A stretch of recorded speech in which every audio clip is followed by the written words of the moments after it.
They call him the Black Pope. No throne, no crown, no grand blessings before the crowds. And yet, many believe his power quietly surpasses that of the Pope himself. Tucked within the heart of the world's smallest sovereign city, the Vatican, a hidden authority, veiled behind centuries of tradition, unbreakable vows, and impenetrable silence. Here, decisions that could alter the fate of nations, or even reshape history, aren't made in televised announcements. They're whispered through ancient stone corridors, guarded by shadows. Who truly controls the Vatican? And why do so many fear a man known simply as the Superior General more than the Pope? This is not a story of saints or shining heroes. It is a story of power, cloaked in secrecy. For centuries, the world has focused on the white throne, the Holy See, where the Pope, dressed in papal robes, is seen as the earthly representative of God. To the devout, he is the moral compass of humanity, a symbol of divine authority. But just steps away from St. Peter's Basilica, inside a modest, unassuming building, resides a figure whose name rarely appears in headlines, yet whose reach may extend far beyond what the eye can see. His name, the Superior General. His title, Commander of the Society of Jesus. To many in politics and religion, his nickname is whispered with both reverence and unease, the Black Pope. But the title has nothing to do with skin or race. It refers to the black robes worn by Jesuits and, more chillingly, to the quiet, strategic authority he holds within the Church's inner sanctum.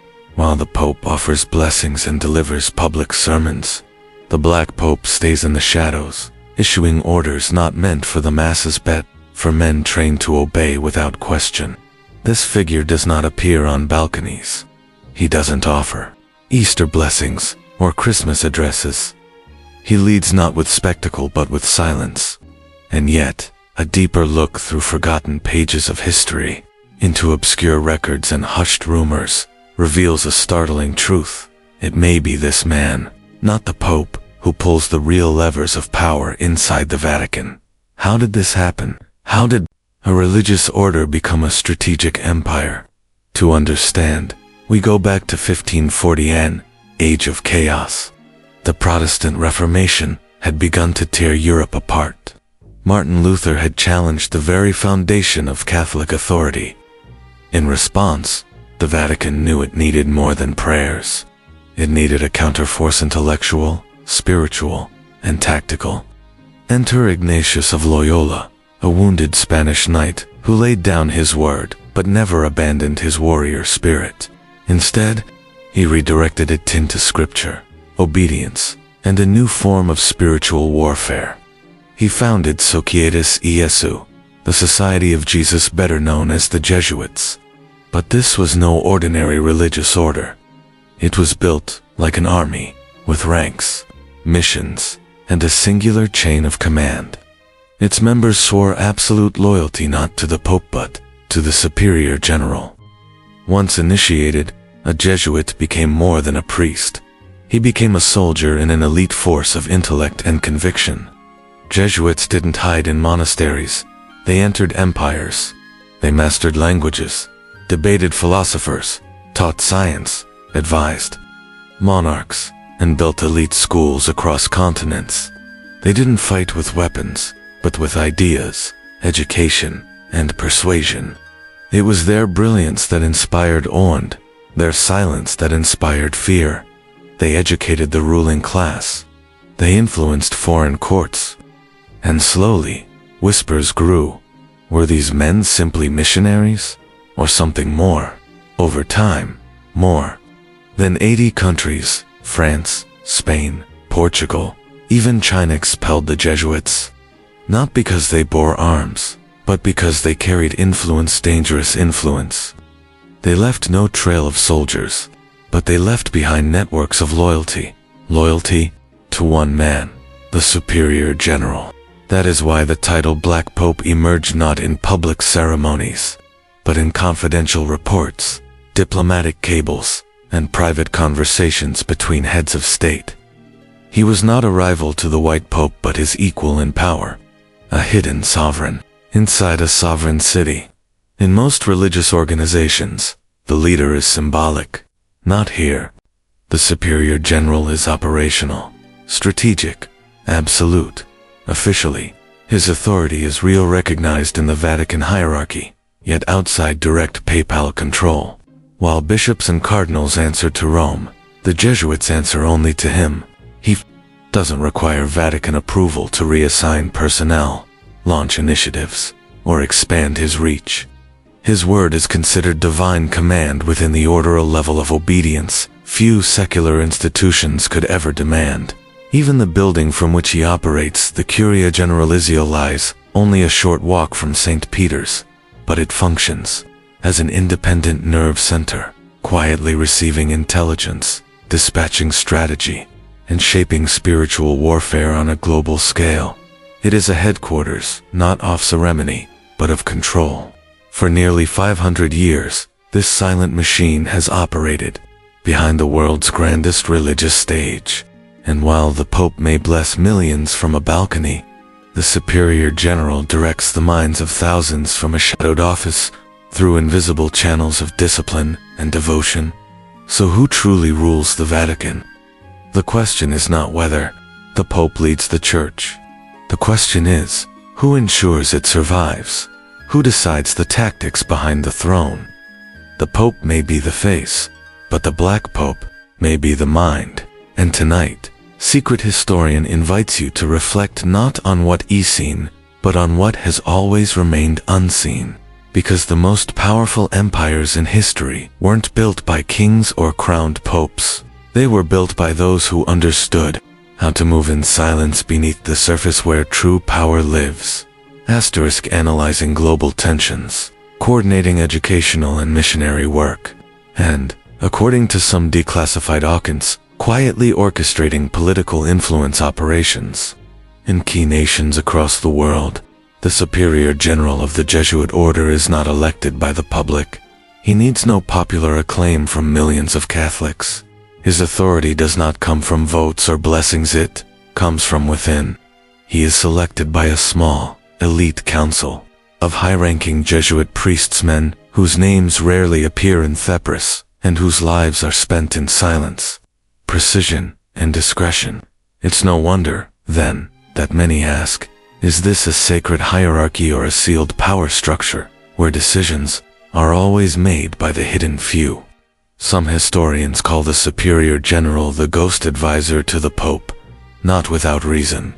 Throughout history, many popes have either been Jesuits themselves, or heavily shaped by Jesuit education and institutions. While one man waves to crowds from the balcony of St. Peter's Basilica, another unseen sits quietly within the Curia Generalizia, reading reports from Africa, Asia, and Latin America, and planning the next strategic move of a global operation.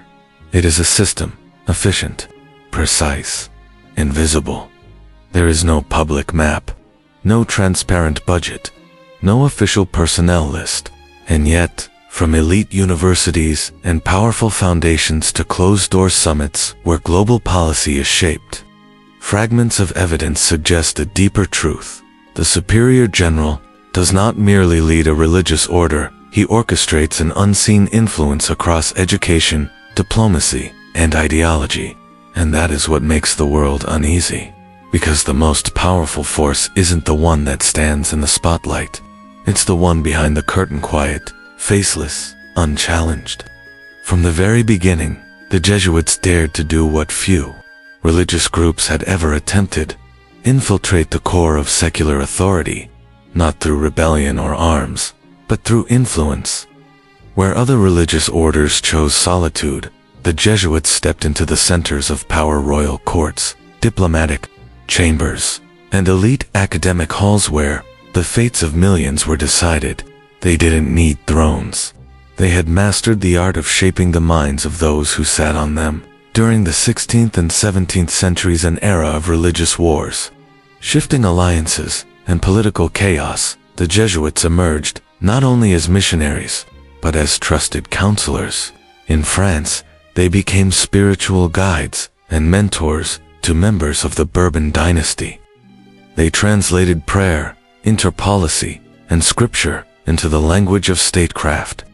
In Spain and Portugal nations, where Catholicism was woven into the fabric of empire, the Jesuits helped shape the religious and ideological foundations of global conquest.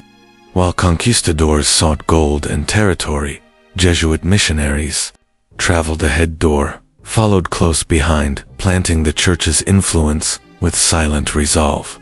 Often, they were the last to leave, even after the armies had fallen back. In Austria, Poland, and Russia, the Jesuits served as educators to nobility, shaping the future through philosophy, theology, and politics. They trained princes, guided dukes, and even reached into the minds of pagan heirs, ensuring that long before these men wore crowns, they were already wearing Jesuit ideals. And when they couldn't advise kings directly, they found another way, through private confession, or by tutoring the next in line. They didn't need to wear the crown themselves. They simply needed to whisper in the ear of the one who would. That alone raised suspicion in the palaces of Europe. The question emerged: when a monarch speaks, whose thoughts echo behind the words? With a vast global network of schools, missions, and educational centers, the Jesuits didn't just teach, they shaped. They nurtured generations of thinkers, diplomats, generals, and clergy, embedding in them a disciplined worldview molded by the order. Children trained in Jesuit institutions grew up to shape national policy not in defiance of the Church, but often in alignment with its silent interests. This ascent was no accident. It was a deliberate, step-by-step cultivation of power through the shaping of thought. Because the Jesuits understood a truth more enduring than any law or regime. If you want to control the future, start with the ideas planted in youth. A single well-placed idea can travel farther than armies. It can outlast kings, and that is what made them dangerous. Over time, their presence drew suspicion. Some governments reacted by banning the Jesuits outright. They were expelled from countries France, Spain, Portugal, even the Papal States themselves. But the expulsion never lasted.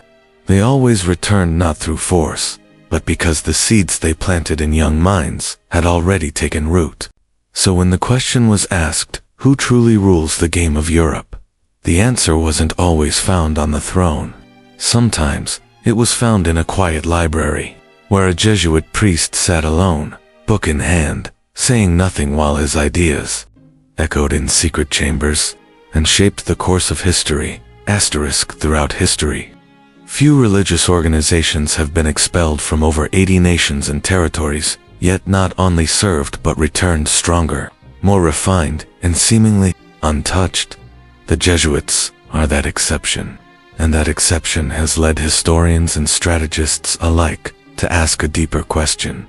Were the Jesuits merely a missionary order, an instrument of spiritual education, or were they something more, a silent network of influence so deeply embedded in the halls of power that entire empires were forced to confront them? By the 18th century, suspicion reached its peak. Royal courts across Europe sensed something unnatural, an invisible hand moving beneath politics, education, and even military institutions. There were no protests, no revolts, just presence. Calm, disciplined, persistent, and almost impossible to dislodge. In 1759, King Joseph I of Portugal, under the influence of his powerful prime minister, Sebastião de Pombal, expelled all Jesuits from the country, not because of theological heresy, not because of open rebellion, but because they had become too effective at one thing: shaping the minds of the young elite. Jesuit-educated youth no longer submitted blindly to the crown. They questioned power. They placed their conscience and sometimes their faith above the king's command. In 1764, France followed. Under King Louis XV, the Jesuits were accused, not of crimes, but of exceeding their religious role. Their schools were shuttered. Their assets were seized, yet no explicit offense was listed. The reasoning remained vague, like a regime trying to suppress a force it couldn't name but deeply feared. Then came Spain, Naples, Parma, even the Vatican itself. Under immense political pressure, Pope Clement XIV issued the 1773 Decree of Suppression, officially dissolving the Society of Jesus across the Catholic world. It was supposed to be the end. But the strangest part was how quietly it happened. There were no riots, no defiance, no counterattack. The Jesuits simply vanished us, though they had anticipated it all. In many regions, they didn't resist. They changed robes. They adapted. They continued teaching, writing, and training future generations, sometimes under new names, always under new forms. Their libraries, filled with centuries of strategic knowledge, were not destroyed. Some were hidden, protected by noble families who knew something monarchs didn't. You can ban an organization, but you cannot unplant an idea. Then, less than 40 years later, in 1814, the Society of Jesus was fully restored by Pope Pius VII, because Europe had forgiven them, but because the Vatican had realized a truth too important to ignore. In an age of rising secularism, revolutions, and anti-clerical ideologies, no one could defend the Church more effectively than the Jesuits. Which leads to the real question: how did an order expelled across continents not only survive, but grow stronger? Was some hidden force shielding them? Or had they built something more formidably, ideological infrastructure so deeply embedded in the ruling elite, academic circles, and international networks that no government could ever truly uproot it? The mass expulsion didn't crush the Jesuits. It made them harder to trace. No longer confined to monasteries, they became mobile, adaptive, and increasingly invisible. An empire without borders, held together, not by territory, but by loyalty and intellect. And at the center of that empire, the Black Pope, the Superior General, continued, issuing quiet directives, untouched by national laws, unbound by Vatican bureaucracy. The only man in church history to command a global spiritual army that had once been banned, but never broken. There's something strange about power. Its most potent forms don't clash in the open. They move silently, like underground rivers, beneath a city whose map was never drawn. The Jesuits and Freemasons are two such forces. One cloaked in religious devotion, the other is rooted in esoteric symbols and Enlightenment philosophy. Both operate in secrecy. Both shape politics, education, and financial systems. And both have long been viewed as rivals, or, perhaps, something else entirely. The Vatican has condemned Freemasonry for centuries, calling it heretical, atheistic, and dangerously relativistic. Masonic lodges, in turn, have criticized the Church as archaic, oppressive, and hostile to reason. Yet both structures share unsettling similarities. Secret rituals, hierarchical chains of command, global reach, and most of all unwavering loyalty to a silent brotherhood. This overlap has fueled generations of theories, especially during the turbulent years of the late 18th and early 19th centuries, when monarchies crumbled, revolutions spread like wildfire, and the geopolitical map was redrawn. Some scholars suggest that exiled Jesuits, after the suppression, found refuge in Masonic lodges. There, they may have shared organizational expertise, intellectual methods, and perhaps even spiritual strategy, just as Freemasonry was expanding across Europe and the New World. While no official alliance was ever recorded, the parallels are undeniable. One historian wrote, "If the Jesuits were born in the light of faith, Freemasonry was born in the light of reason." But both understood the truth: real power never shines in public. In post-revolutionary France, churches were burned and clergy hunted, and yet Jesuit thought began to reappear quietly within intellectual salons and reformist movements. Many of these circles were heavily Masonic. There is indirect evidence suggesting Jesuit priests became advisors within certain secret societies, especially those focused on education, philosophy, and social reform. To this day, the Vatican denies any connection. Freemasonry remains silent, but sometimes, silence is the loudest answer. It's important to remember, Freemasonry is not monolithic. In England and the US, it leaned toward humanism. In France and Italy, it took on an overtly political form, often opposing the Church. And yet, in those same countries, the Jesuits endured, sometimes as defenders of tradition, other times, silent observers at the edges of power. This leads to the boldest theory of all, that the Jesuits and Freemasons are neither enemies nor allies, but two arms of a greater mechanism. A system that uses both faith and reason, not but in tandem, to mold the world. In that system, the Black Pope is not the master of it all, but merely one link in a chain, far older, far deeper, and never fully named. And if we dig further into the darkest corridors of history, we find another instrument of power, the Inquisition, a machinery designed not to save souls, but to enforce orthodoxy with terrifying precision. Faith became not salvation, but surveillance. And behind the courtroom, behind the torture chambers, stood a quiet influence. The Jesuits. The Inquisition predates them, yes. But during the rise of the Jesuit order in the 16th century, it entered a new, far more effective phase. The Vatican no longer relied solely on faith to fight heresy. It needed strategy, structure, surveillance. The Jesuits provided all three. They didn't interrogate, they didn't torture. Their strength was deeper, definition and direction. They wrote the manuals. They shaped the questions. They redefined what it meant to believe correctly, and what it meant to stray. They built schools where a single question from a student could be flagged as potential rebellion. And if flagged, it was reported quietly, methodically to headquarters. They didn't imprison minds, they controlled them. As one historian put it, your thoughts weren't silenced by torture. They were silenced by an environment where no one dared to think differently. This was the genius of Jesuit strategy, not to kill the idea, but to prevent it from ever being spoken. And at the apex of this system, the superior reports, issuing orders, and shaping doctrine and influence with surgical precision.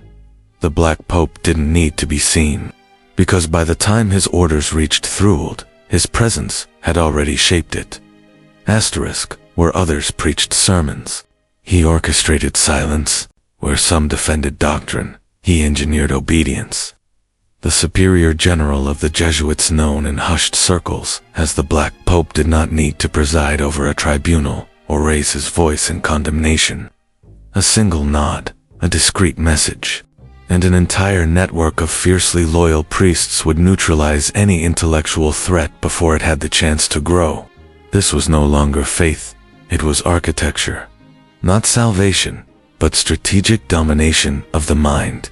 Mental manipulation masked as education. Influence disguised as charity. This was not religion in its public form, it was invisible governance through ideology. The Inquisition was a visible blade, but the long-term mechanisms have controlled the cultural frameworks, the identification of spiritual dissent, and the quiet suppression of dangerous ideas bore the unmistakable fingerprints of Jesuit precision. When such a system operates seamlessly, without noise or resistance, the man in the shadows becomes more powerful than any judge in red robes. And that man, seated beyond the public eye, was the superior general. The Vatican, a mere 44 hectares in size, smaller than a golf course, remains one of the most enigmatic centers of global influence. It has no oil reserves, no standing army, and no central bank. And yet, it exerts a political, moral, and strategic pull that rivals the mightiest empires. World leaders visit it quietly.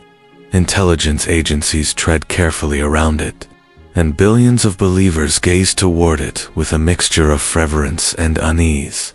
Behind its Roman walls, thick with centuries of silence, the Pope addresses the world. But not all strings are pulled from the balcony of St. Peter's. Researchers, former insiders, and seasoned political observers have long whispered of a colder mind behind the Facadia strategic brain that moves beyond the realm of faith into the domain of control. That figure is not elected by the masses. He is chosen from within. He is the Black Pope. Unlike the Pope, who must wave to crowds, deliver blessings, and issue public declarations, the Black Pope never appears. He doesn't need to. He oversees a global empire of universities, research centers, charities, and advisory bodies, most of them operating under the noble banner of education. But beneath that surface, the Jesuits are gathering influence, cultivating future leaders, and embedding their ideals into the minds of tomorrow's rulers. They don't need embassies. Every Jesuit school, chapel, and cultural center is a post of influence. In over 110 countries, they educate the elite, often from childhood. South American presidents, Asian prime ministers, European technocrats.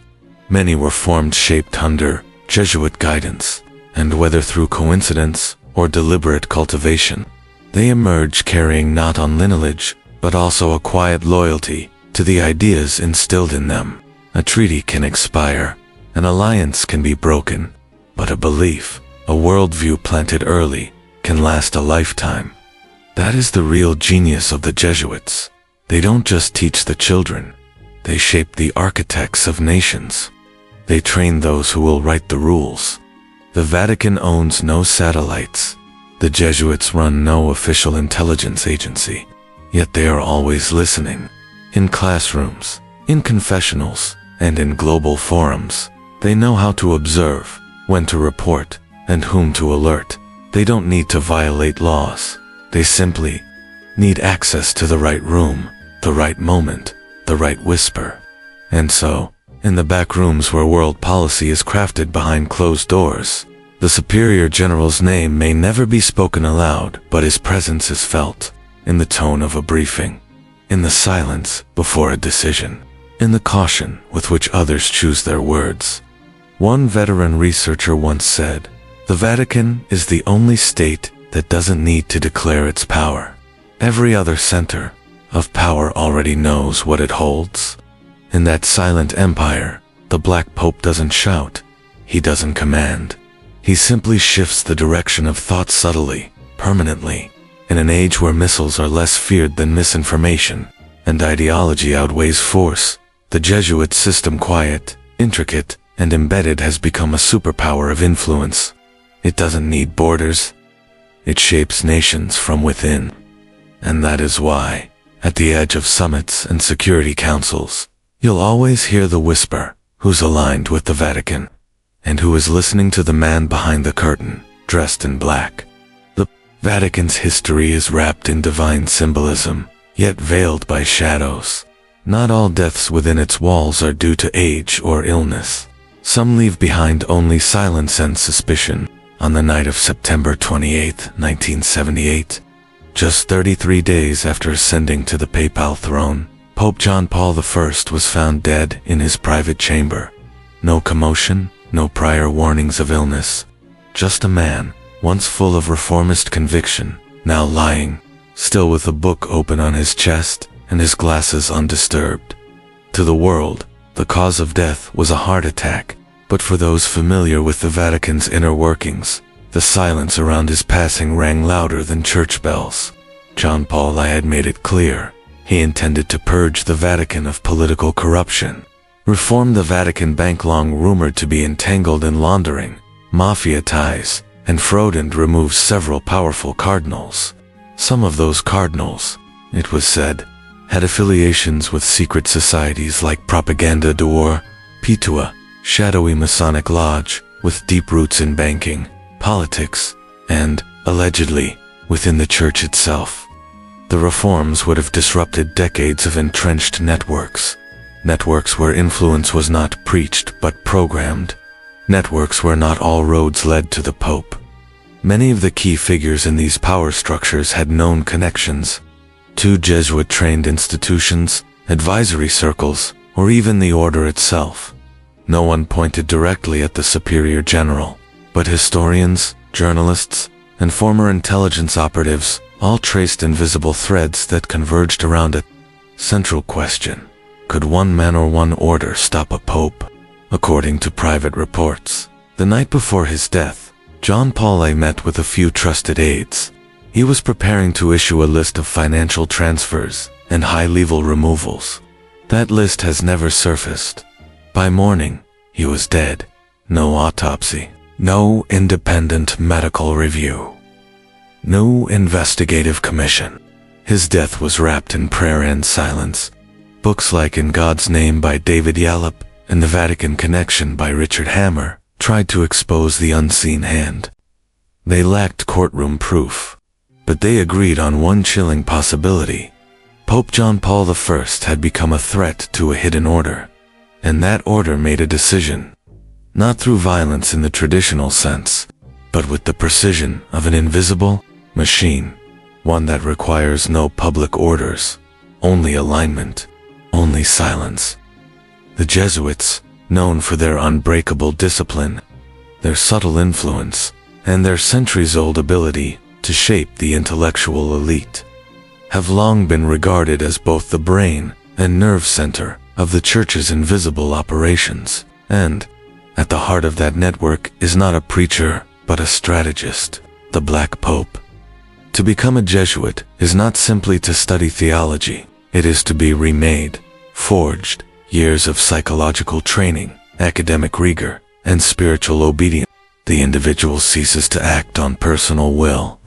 He becomes an instrument, a vessel of the mission, an oath, a transformation, a lifetime of silence. In the Jesuit world, obedience is not weakness. It is the highest form of strength. And for an order that spans continents, advises governments, educates rulers, and sits silently at the edges of global summits, such strength is power. So, the question remains unanswered but never forgotten. Can a man without an army bring down a pope? He doesn't need to. He only needs to nod and let the machine run its course. Because in the shadows of the Vatican, truth does not stand in the light. It echoes in whispers, vanishes in archives, and dies in questions no one dares to ask. A journey physical, intellectual, and spiritual designed to test not just endurance, but obedience, identity, and faith. And at the end of that long road lies a singular, solemn ritual, the final oath. But this oath is unlike any other in the world of religious orders. It is not merely a vow to God or to the Pope. It is a vow to the superior general of the society, of Jesus, what some have come to call the Black Pope. And this loyalty is not symbolic. It is total, uncompromising, literal. A Jesuit does not serve out of preference. He does not question or interpret. He obeys, absolutely. In that final ceremony, the Jesuit is stripped of personal will. Emotion, doubt, and even individual thought are considered obstacles to be erased. One controversial passage, long debated among historians, allegedly taken from a higher-level oath, speaks with brutal clarity. I commit to have no will but that of the order. I will go where I am sent, do what is required, even if it means stepping into cursed lands, infiltrating the enemy, or destroying those who threaten the Church by any means necessary. The Vatican has never officially acknowledged this dramatic oath, but internal Jesuit training manuals hint at its essence, teaching members how to dismantle personal will, and how to see not with one's own eyes, but through the lens of the order. One principle is repeated relentlessly. Pedingi, ac cadaver. Like a corpse, obey as a lifeless body, motionless, unquestioning, completely surrendered to command. It is this mindset that enables Jesuits to operate across continents, languages, and political systems with uncanny unity. A Jesuit in Congo may act in precise alignment with one in Quebec, not because they share culture, but because they share programming engineered obedience to a singular master. This is not a theory. It is a reality documented throughout history. Jesuits have gone undercover in hostile groups, entered active war zones, and conducted operations so discreet they never appeared in any news bulletin. They do not need prisons to enforce discipline. Their true restraint is internal, a psychological architecture reinforced by an unshakable oath and a system of self-surveillance. Each Jesuit is trained to monitor himself, to confess not only sin but also deviation from purpose. In such a system, punishment is rarely needed. A look from the superior general, a quiet message, that is enough to activate 1,000 silent adjustments across the globe. This discipline creates more than organizational strength, it creates irreversible power. Each man becomes a transmitter in a global network, echoing a single frequency. He is no longer just a priest. He is a strategist, a vessel, a tool, and any system capable of such loyalty, whether called religion or not, is no longer just a faith. It becomes a mechanism, a long-term strategy, operating far beyond the pulpit.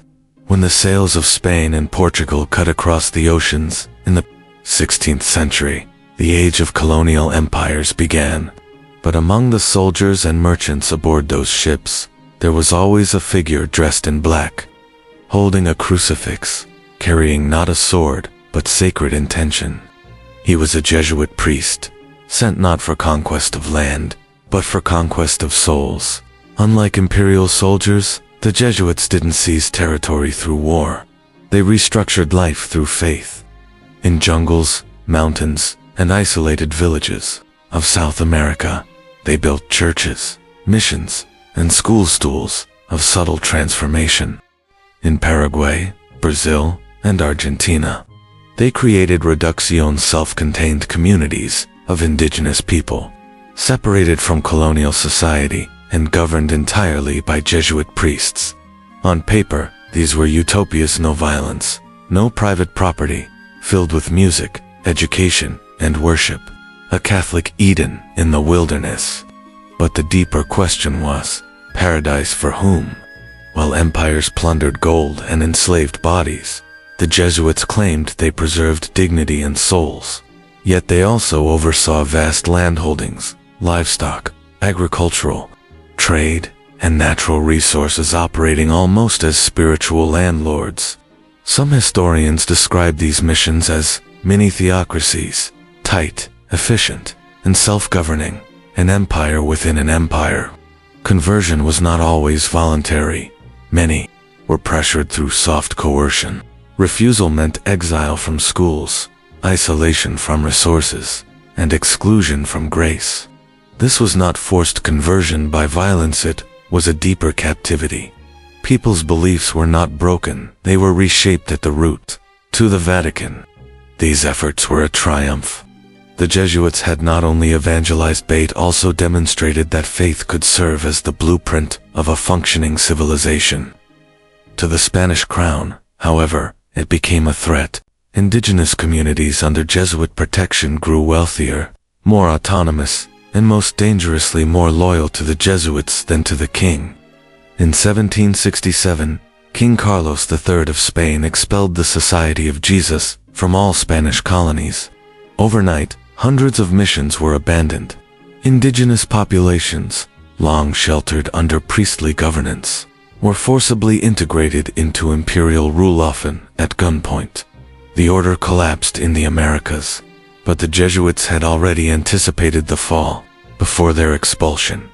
They copied everything: maps, records, linguistic studies, and even psychological profiles of local leaders. These archives were smuggled back to Europe, where the Superior General allegedly ordered their storage under lock and key. Many of those documents have never been made public. This reveals the deeper nature of the Jesuits, not just messengers of faith, but keepers of secrets. Secrets about indigenous cultures, hidden geographies, resource networks, and, most crucially, secrets about how belief itself can be engineered and sustained. These secrets, stored for centuries, may still shape the unseen strategies of today. While Europe remained intoxicated by gold and silver fever, the Jesuits looked farther, to a land whose soil held no precious metal, but whose ancient civilization possessed something even more coveted: unshakable identity. That land was Asia. Unlike the Americas, China and Japan were not vulnerable, isolated frontiers. They were ancient empires with sophisticated governments, sacred texts, and philosophies of their own. The Bible alone would not move them. So the Jesuits chose a subtler path. They arrived not with crosses, but with telescopes, calendars, instruments of knowledge. The first to reach China was Matteo Ricci in the late 1500s. He didn't enter wearing a robe. He studied Mandarin, dressed like a Confucian scholar. He earned the emperor's attention not with scripture, but with astronomy and mathematics. Ricci didn't demand belief. He requested respect for logic, for science. And once that respect was granted, he introduced theology through philosophy. This approach, cultural adaptation, became the core of Jesuit missions across Asia. They didn't oppose native culture. They infiltrated it, targeting scholars, royal advisors, and elite courtiers. Jesuits aligned themselves with centers of thought, not the fringes of society. In China, Jesuits helped reform the Ming dynasty's astronomical calendar, align rituals with lunar cycles, and predict solar eclipses, gaining influence in ways no missionary had before. Because in empires governed by tradition and reason, it wasn't conquest that worked. It was admiration. It was respect earned, not through faith, but through intellect. Where the sky once symbolized divine authority, the Jesuits brought something far more grounded: precision, intellect, and influence. In Japan, this earned them genuine power. For a time, Jesuit priests were treated as unofficial advisors, entrusted with overseeing imperial observatories and participating in the court's intellectual life. But the path to such prominence was not smooth. Early missionaries like Francis Xavier had remarkable success, converting tens of thousands, particularly in Kyushu.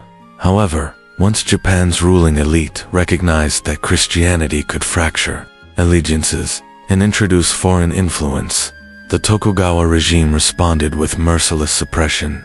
Christianity was outlawed, and brutal persecution followed. Yet, the Jesuits didn't vanish. They adapted. Driven underground, they lived in hiding for decades. Some trained believers in whispered secrecy, refusing to betray the identities of fellow priests, even under torture. Many died as silent martyrs, their identities unknown, their sacrifices unrecorded, but not forgotten. Among Japanese converts, they earned a name that still resonates: the invisible warriors of faith. Despite the crackdown, their intellectual legacy endured. Jesuit ideas about God, salvation, and Western philosophy began to seep into the fabric of Japanese scholarly life, leaving subtle imprints that would resurface centuries later in cultural reform. In China, the Jesuit impact went even deeper. They introduced advances in cartography, medicine, mathematics, and astronomy, but beyond science, they left something more profound: an ideological signature. Even under Qing's suppression, Jesuit writings continued to be copied, read, and quietly studied within elite scholarly circles. Their voice remained, even when their presence was outlawed. And far from the Eastern empires, in an office in Europe, the Jesuit superior general always knew what was happening in Asia. Through encrypted letters, detailed maps, political analyses, and coded social observations, he kept constant watch. Some say he understood the intricate politics of the Chinese and Japanese courts better than most. Western monarchs understood their own capitals. No armies, no invasions, no empires claimed. Yet the Jesuits managed to insert themselves into the mental frameworks of two of the world's oldest civilizations. That alone reveals something crucial. Their mission was never merely about conversion. It was about shaping how entire civilizations thought about truth, morality, and themselves. If the history of religion were a grand stage, many of its most pivotal battles weren't fought in bloodshed or rebellion. They took place behind closed doors, in Vatican corridors of stone and silence, where prayers were replaced by strategy memos, quiet councils and whispered decisions that altered the course of Catholic history. Since its founding in 1540, the Society of Jesus, unlike other religious orders, refused to isolate itself. These were not hermits seeking solitude or monks practicing pure asceticism. They were intellectuals, diplomats, educators, and, at times, geopolitical operatives. Their adaptability and global presence made them both powerful and feared. Ironically, the greatest suspicion came not from foreign empires, but from within the Church itself. Inside the Vatican, a strong faction of traditionalists, those deeply committed to hierarchy and rigid doctrine, began to view the Jesuits as too agile, too sharp, and too autonomous. The initial conflict revealed itself in the missionary field. While other religious orders insisted on strict dogma and uniform rituals, the Jesuits immersed themselves in local customs. In China, they donned the robes of Confucian scholars. They explained Christian theology through native concepts. They blended Catholic rites with local traditions. To conservative eyes, this wasn't wisdom. It was a compromise. Some even called it heresy. They accused the Jesuits of diluting sacred truth and manipulating faith for cultural influence. But beneath the theological debate was something far deeper: control. As the Jesuits expanded globally, educating elites, shaping future political leaders, and weaving themselves into the moral structure of nations, anxiety grew in the Vatican. A fear that the superior general of the Jesuits, operating with considerable independence, was building what some whispered was a parallel Vatican, one not declared, but very real. In Paraguay, Brazil, and Argentina, they created reducción, self-contained communities of indigenous people, separated from colonial society and governed entirely by Jesuit priests. On paper, these were utopias: no violence, no private property, filled with music, education, and worship. A Catholic Eden in the wilderness. But the deeper question was, paradise for whom? While empires plundered gold and enslaved bodies, the Jesuits claimed they preserved dignity and souls. Yet they also oversaw vast landholdings, livestock, agricultural, trade, and natural resources, operating almost as spiritual landlords. Some historians describe these missions as mini-theocracies, tight, efficient, and self-governing, an empire within an empire. Conversion was not always voluntary. Many were pressured through soft coercion. Refusal meant exile from schools, isolation from resources, and exclusion from grace. This was not forced conversion by violence, it was a deeper captivity. People's beliefs were not broken, they were reshaped at the root. To the Vatican, these efforts were a triumph. The Jesuits had not only evangelized but also demonstrated that faith could serve as the blueprint of a functioning civilization. To the Spanish crown, however, it became a threat. Indigenous communities under Jesuit protection grew wealthier, more autonomous, and most dangerously more loyal to the Jesuits than to the king. In 1767, King Carlos III of Spain expelled the Society of Jesus from all Spanish colonies. Overnight, hundreds of missions were abandoned. Indigenous populations, long sheltered under priestly governance, were forcibly integrated into imperial rule, often at gunpoint. The order collapsed in the Americas, but the Jesuits had already anticipated the fall before their expulsion. They copied everything: maps, records, linguistic studies, and even psychological profiles of local leaders. These archives were smuggled back to Europe, where the superior general allegedly ordered their storage under lock and key. Many of those documents have never been made public. This reveals the deeper nature of the Jesuits, not just messengers of faith, but keepers of secrets.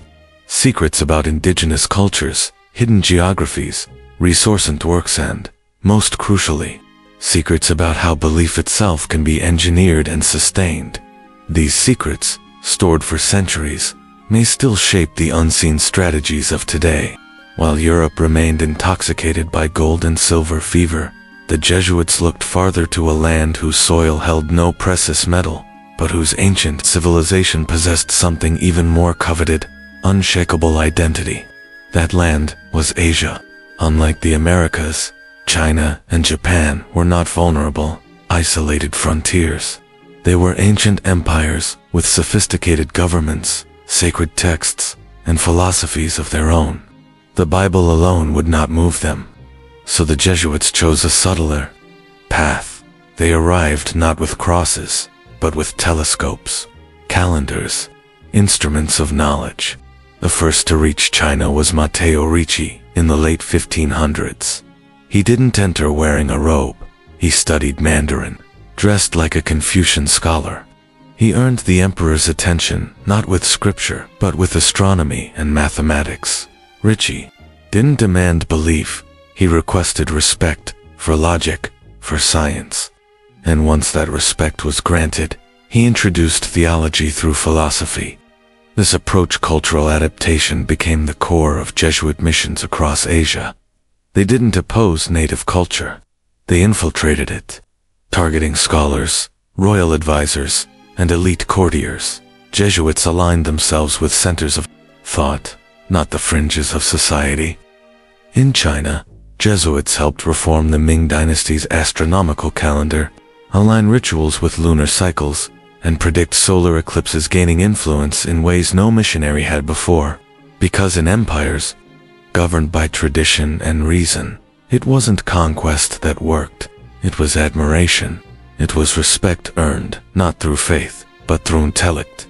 Where the sky once symbolized divine authority, the Jesuits brought something far more grounded: precision, intellect, and influence. In Japan, this earned them genuine power. For a time, Jesuit priests were treated as unofficial advisors, entrusted with overseeing imperial observatories and participating in the court's intellectual life. But the path to such prominence was not smooth. Early missionaries like Francis Xavier had remarkable success, converting tens of thousands, particularly in Kyushu. However, once Japan's ruling elite recognized that Christianity could fracture allegiances and introduce foreign influence, the Tokugawa regime responded with merciless suppression. Christianity was outlawed, and brutal persecution followed. Yet, the Jesuits didn't vanish. They adapted. Driven underground, they lived in hiding for decades. Some trained believers in whispered secrecy, refusing to betray the identities of fellow priests, even under torture. Many died as silent martyrs, their identities unknown, their sacrifices unrecorded, but not forgotten. Among Japanese converts, they earned a name that still resonates: the invisible warriors of faith. Despite the crackdown, their intellectual legacy endured. Jesuit ideas about God, salvation, and Western philosophy began to seep into the fabric of Japanese scholarly life, leaving subtle imprints that would resurface centuries later in cultural reform. In China, the Jesuit impact went even deeper. They introduced advances in cartography, medicine, mathematics, and astronomy, but beyond science, they left something more profound: an ideological signature. Even under Qing's suppression, Jesuit writings continued to be copied, read, and quietly studied within elite scholarly circles. Their voice remained, even when their presence was outlawed. And far from the Eastern empires, in an office in Europe, the Jesuit superior general always knew what was happening in Asia. Through encrypted letters, detailed maps, political analyses, and coded social observations, he kept constant watch. Some say he understood the intricate politics of the Chinese and Japanese courts better than most. Western monarchs understood their own capitals.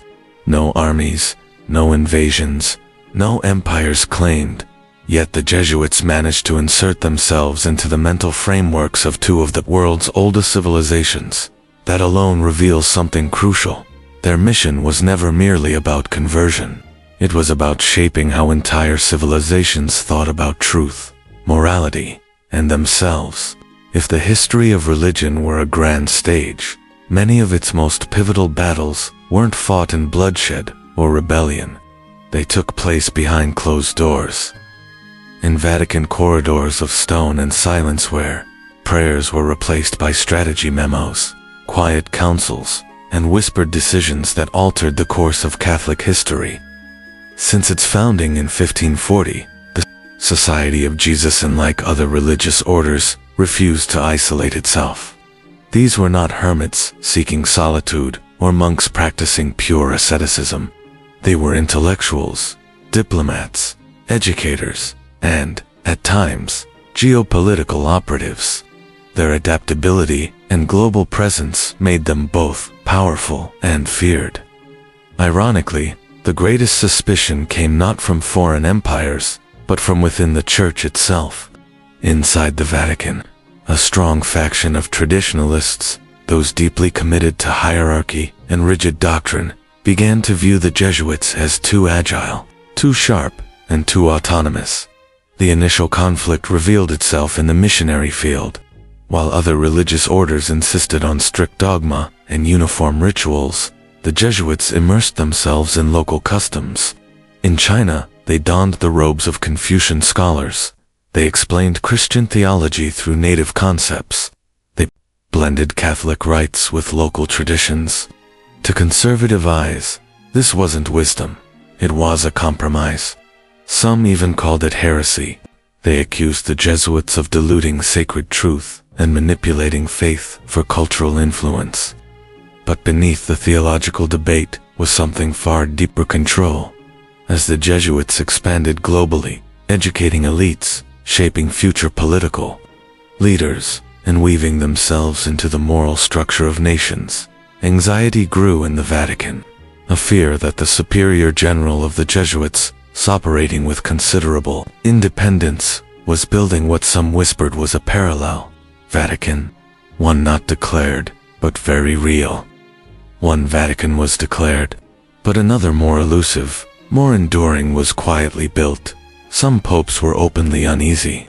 Pope Clement XIV, who issued the decree to suppress the Jesuits in 1773, was widely believed to be under immense pressure from powerful conservative factions within the Curia men, who refused to accept that a single religious order could wield more autonomy than entire archbishops. The Jesuits weren't just missionaries. They were scholars, strategists, and confidants to emperors and kings.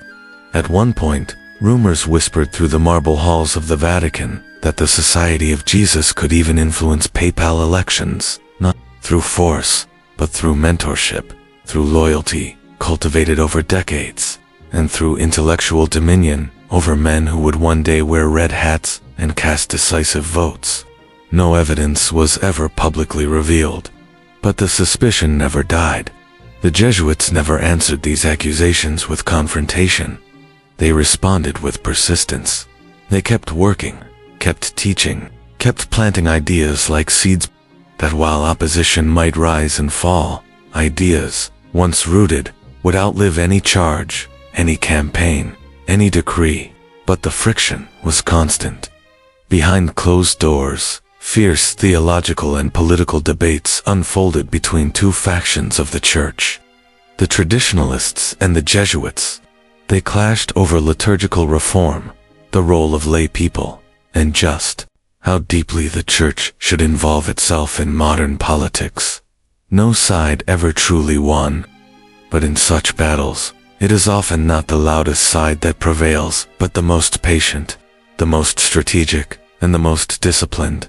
For decades, the Jesuit superior general, often called the Black Pope, rarely appeared at public ceremonies. Yet his influence radiated through Catholic universities, think tanks, policy institutes, and all the quiet corridors where the Church could not afford to lose relevance. Inside the Church, the Jesuits were never fully embraced, but never fully exiled either, because, ultimately, they were the paradox the Vatican could never resolve. The order it could not officialize sanction, and yet could not survive without. When the world descended into the infernos of World War I and II, empires fell, millions perished, and entire ideologies collapsed under the weight of mechanized warfare and human despair. Superpowers clashed, borders shattered. Yet in the middle of this chaos, there was one force with no armies, no front lines, and no military maps, yet it remained present, connected, and quietly influential on all sides. That force was the Society of Jesus. No official record directly links the Jesuits to wartime operations, yet their global footprint across Europe, Asia, and the Americas suggests a subtler form of power. In the years leading to World War I, Jesuit priests operated schools, missions, and institutes of philosophy across Germany, France, Austria-Hungary, Italy, and even Tsarist Russia. They didn't bear weapons. They didn't draft military strategies. But they had taught the sons of generals, ministers, diplomats, and kings that silent reach mattered. The Vatican's declared neutrality allowed Jesuit clergy to move across borders, communicate discreetly, and sustain connections that others could not. In a time when governments censored letters, destroyed newspapers, and arrested messengers, Jesuits carried messages not with fanfare, but in quiet confidence, perhaps even between enemies. Some post-war archives suggest they served as unofficial envoys, advisors, or intermediaries in moments of critical transition. Always unseen, always unacknowledged. But it was World War II that cast the Jesuits into the deepest ambiguity. As Nazi Germany rose, the Vatican's public stance remained diplomatically cautious. Within Germany, Jesuit clergy developed complicated, sometimes contradictory, relationships with the Reich. Some defied orders, resisted fascism, and helped Jews escape. Others, however, were reportedly used to disseminate anti-communist rhetoric by the belief that Christian Europe needed protection from the Bolshevik East. In Poland and Austria, many Jesuit priests were imprisoned, tortured, or executed, but others curiously remained untouched, continuing to run parishes, schools, and institutions under Nazi oversight. The inconsistencies raised difficult questions. Was there a dual strategy at play? Was there a deeper coordination between church and regime, one the Vatican would never admit? After the war, as the Iron Curtain descended and the Cold War emerged, the Jesuits did not fade. They repositioned. Reports from intelligence archives and declassified correspondence suggest that Jesuit networks were quietly tapped by Western powers, particularly in Latin America, Eastern Europe, and Asia, where the ideological war against communism took center stage. The post-war superior general of the Jesuits never gave press conferences. Yet he was believed to be in discreet contact with the CIA, with Vatican diplomats, and with Catholic-aligned political movements across the globe. What was discussed remains unknown, but what followed is undeniable. The Jesuits not only survived, they expanded. Empires had collapsed. Nations were exhausted, but the Society of Jesus remained standing, untouched, unprosecuted, unexposed. And that forces us to ask a difficult question. Were the Jesuits among the few who saw the entire chessboard clearly and quietly placed their pieces on both sides? In the brutal theater of the 20th century, those who survived without firing a single bullet weren't lucky. They were the ones who understood power, real power. And in the entire history of the Catholic Church, no order has understood that better than the Jesuits. The Second World War ended in fire, rubble, and moral catastrophe. Faith in the old world order was shattered, but as nations struggled to rebuild their cities, institutions, and ideologies, the Jesuits did not need to recover because they had never truly fallen. They had simply withdrawn, waited, and watched. And when the dust settled, they returned. The post-war era ushered in new forces: the Cold War, mass media, technological acceleration, and the birth of globalization. Power no longer came from land or weapons, it came from knowledge, ideas, and the shaping of minds. In that battlefield, the Jesuits were masters. Within 3 decades, they had restructured their global presence. They reopened schools, revitalized universities, and founded research centers across every continent. Their curriculum had evolved, no longer limited to theology. They taught modern philosophy, political science, sociology, and even technology.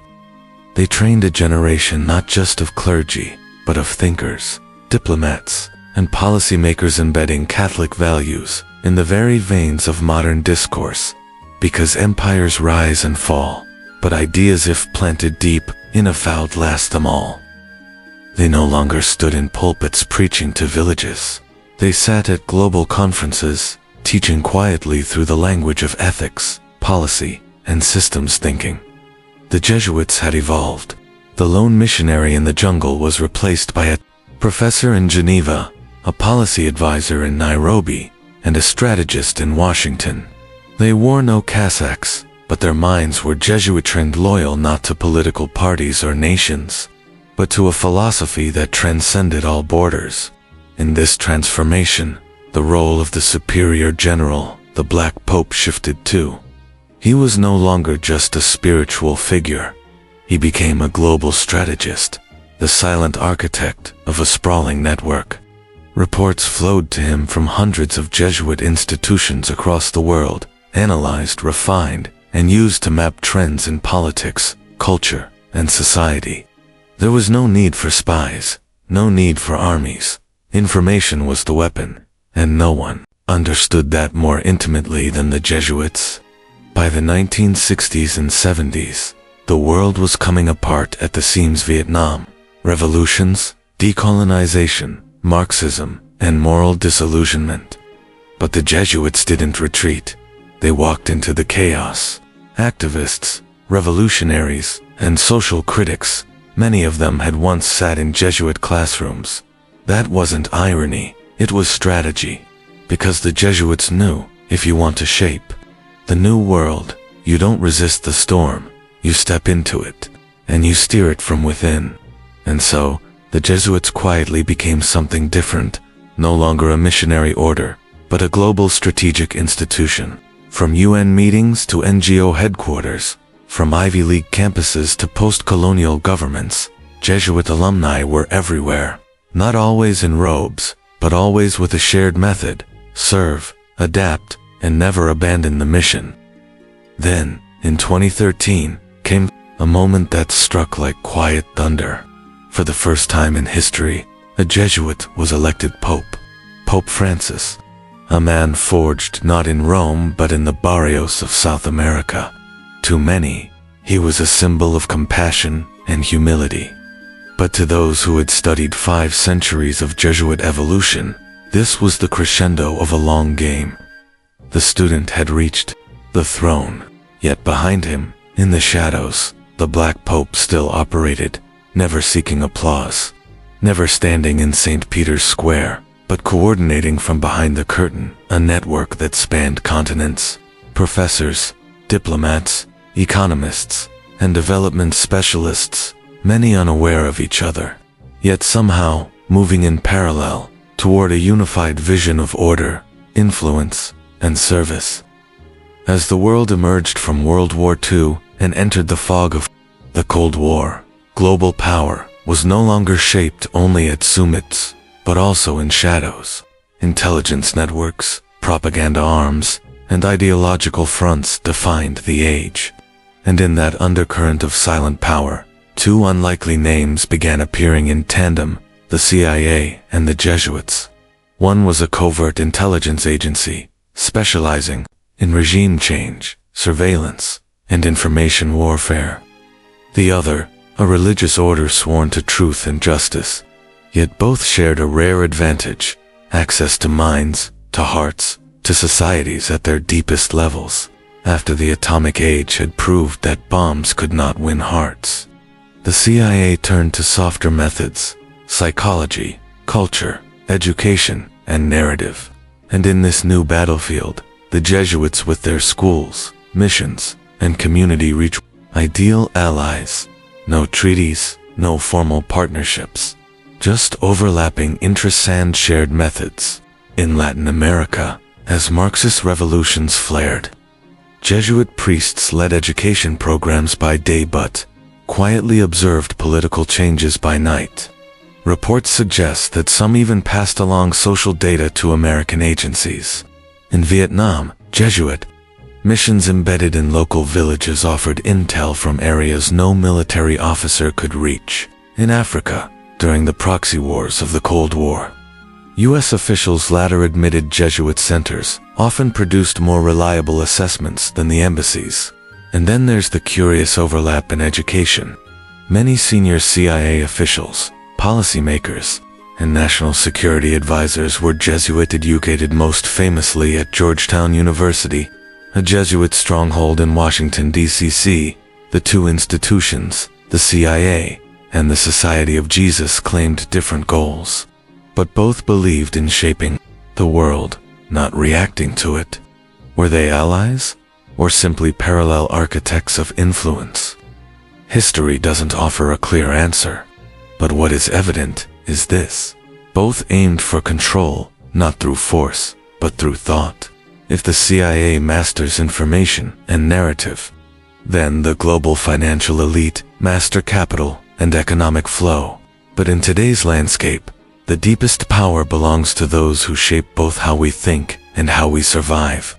And increasingly, many researchers are asking, are the Jesuits the bridge between the world of faith and the world of finance? This is no conspiracy theory. It is a historical pattern. From their earliest days in the 16th century, the Jesuits understood that survival depended not on scripture alone, but on resource control, land, education, finance. And so, while other religious orders relied on donations, the Jesuits invested smartly and quietly. They became educators and financiers. Their universities doubled as think tanks. Their missions became hubs of economic resilience. Behind their charitable fronts were vast webs of influence, nonprofits with ties to major corporations, religious networks that intersected with central banks, and private boards guiding foreign policy through moral language. In Europe and North America, Jesuit-run institutions are deeply linked to the corporate elite. Names like Rothschild, Morgan, and discreet Swiss banking families have all, at times, employed advisors shaped by Jesuit training. In the U.S., schools like Fordham, Boston College, and Georgetown are more than educational institutions. They are ideological foundries where future presidents, finance ministers, and central bankers are forged. Many alumni enter hedge funds, global economic forums, or strategic investment firms with not only financial knowledge, but also a guiding ethos to influence the world for what they believe is a greater moral purpose. And that's the key.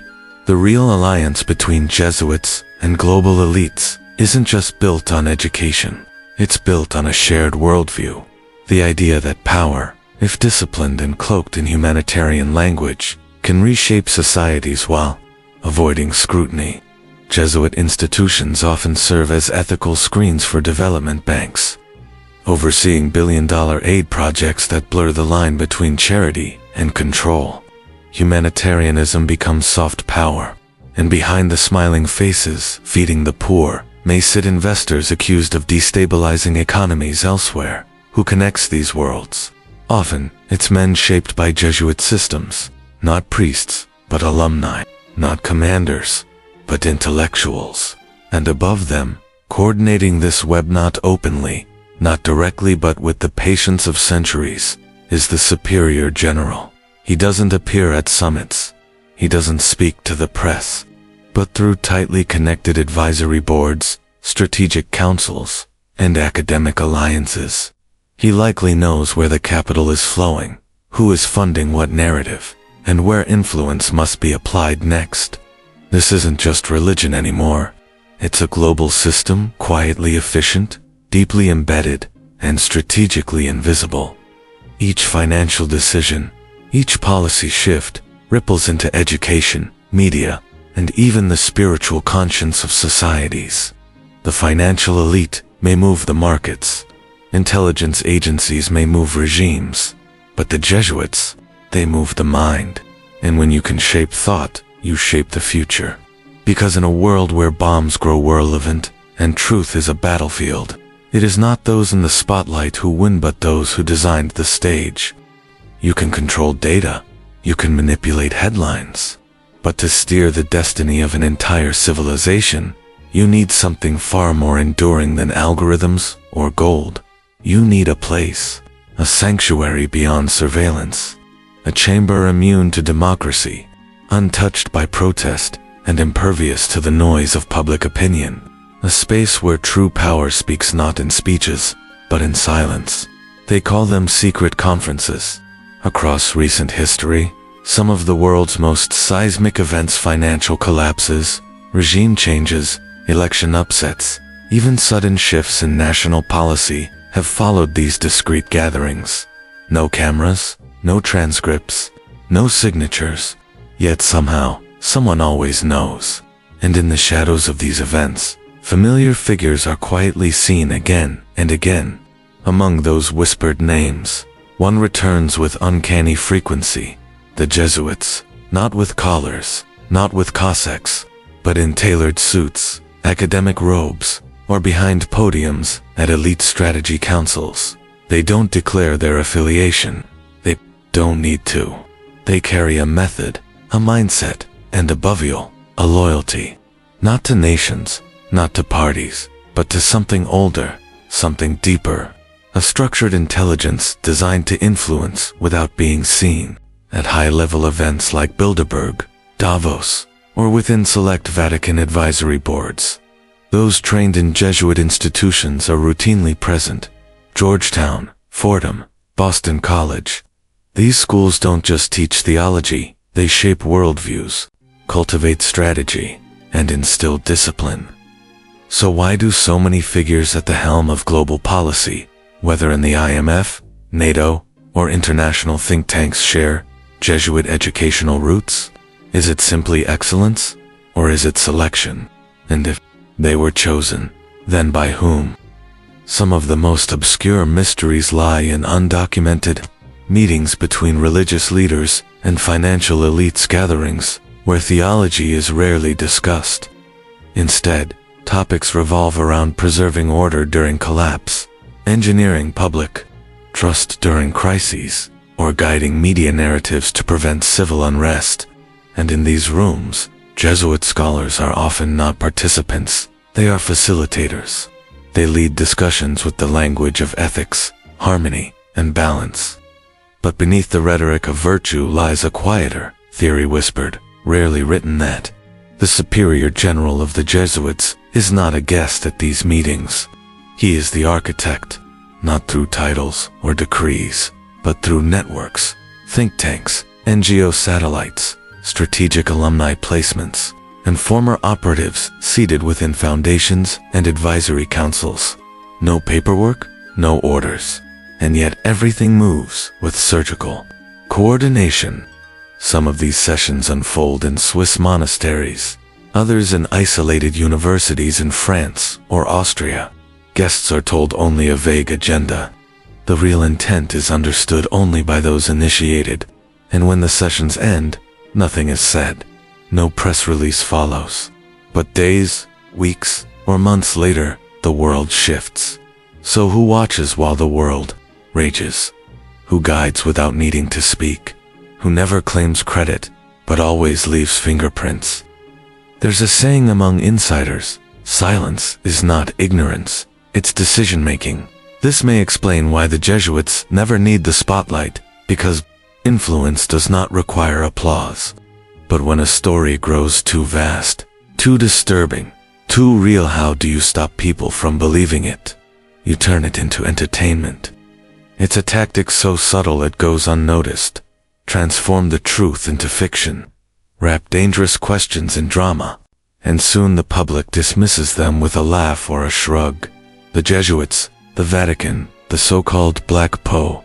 How many times have you seen them reduced to hooded monks in candlelit corridors, whispering Latin, chasing relics, or plotting behind crimson curtains?